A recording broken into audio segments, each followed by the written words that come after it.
If you're trying to decide between Klaviyo and Mailchimp for your Shopify store, this video will help you choose the right platform quickly and confidently. We're going to compare both tools step by step, look at what each one does best, and by the end, you'll know which option makes the most sense for your business. If you find this helpful, make sure to hit the like button and subscribe for more Shopify and e-commerce tutorials. Alright, let's get into it. First, let's talk about Klaviyo. Klaviyo is an email and SMS marketing platform built specifically for e-commerce businesses. That matters because it's not just a general email tool trying to fit into Shopify. It was made with online stores in mind. When you connect Klaviyo to Shopify, it can automatically sync important customer data like purchase history, browsing behavior, abandoned carts, and product activity.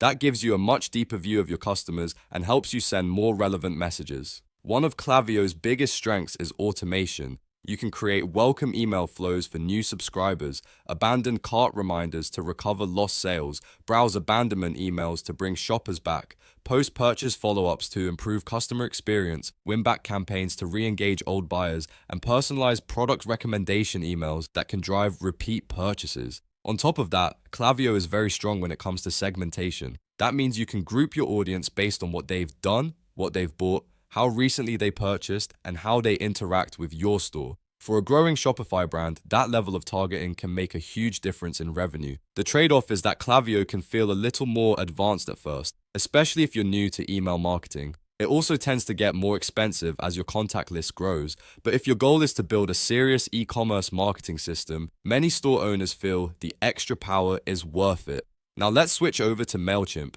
Mailchimp is one of the most well-known email marketing platforms, and one of the main reasons people like it is because it's easy to use. It also integrates with Shopify, so you can still build campaigns, manage contacts, and communicate with your audience from one place. Mailchimp gives you a drag-and-drop email builder, pre-made templates, audience segmentation, and basic automation features. That makes it a solid choice if you want something simple and beginner-friendly. If you're just starting out, or if your store is small and you mainly want to send newsletters, promotions, and basic follow-up emails, Mailchimp can be a very practical option. It's generally easier to learn than Klaviyo, and for smaller businesses, it can often feel more affordable and less overwhelming.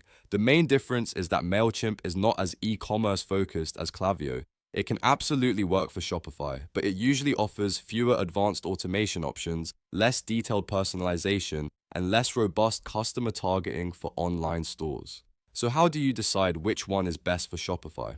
Here's the simplest way to think about it. If your main goal is to grow a Shopify store with advanced automations, personalized marketing, stronger segmentation, and e-commerce focused tools, Klaviyo is usually the better choice. It's built for stores that want to turn customer data into sales. On the other hand, if you're new to email marketing, running a smaller Shopify store, or you mostly want to send newsletters and basic campaigns without a lot of complexity, Mailchimp may be the better fit. It's easier to get started with and can be enough for simpler marketing needs. So the short answer is this: Klaviyo is best for serious Shopify growth and advanced e-commerce marketing, while Mailchimp is better for simplicity, beginners, and smaller stores. If you're trying to scale and want more control over customer journeys, go with Klaviyo. If you want something straightforward and easy to manage, Mailchimp is a strong starting point. If this comparison helped you, please like the video, subscribe for more Shopify tutorials, and I'll see you in the next one.